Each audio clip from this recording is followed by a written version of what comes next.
Ma forse è stato già detto, insomma, non è abbastanza facile, insomma, parlare di un candidato come Paolo Zedda.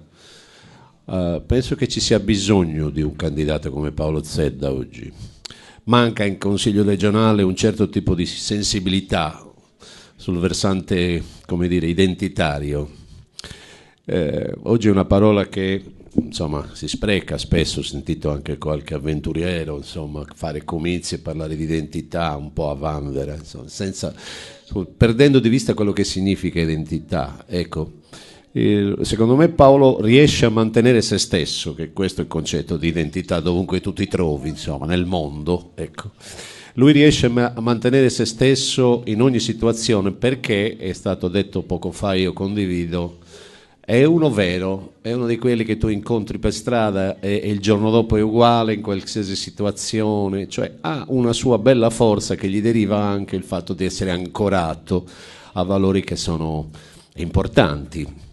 Ecco perché in Consiglio regionale una sensibilità permettetemi, di un esperto in musica tradizionale, di uno che la vive poi in prima persona, e quindi c'è anche un rapporto di colleganza, se vogliamo, no? Di unione di intenti, di affinità elettive, diceva qualcuno.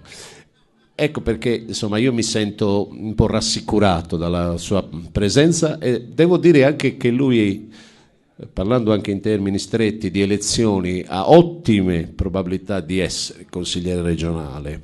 Primo perché ci siete voi, noi che lo sosteniamo, ma anche perché è un nome che sta girando bene. E in questo momento dove i rossomori secondo me rappresentano la coscienza pulita di tutto il centro-sinistra, e lo dico senza tema di smentite, e si ha bisogno di un po' di pulizia anche da questa parte, una figura come Paolo secondo me può rassicurare tutti quelli che fanno uno strano mestiere, che credono ancora nella lingua sarda, che credono ancora nella musica, che credono ancora in quello che siamo, sardi fino alla morte. Arrivederci.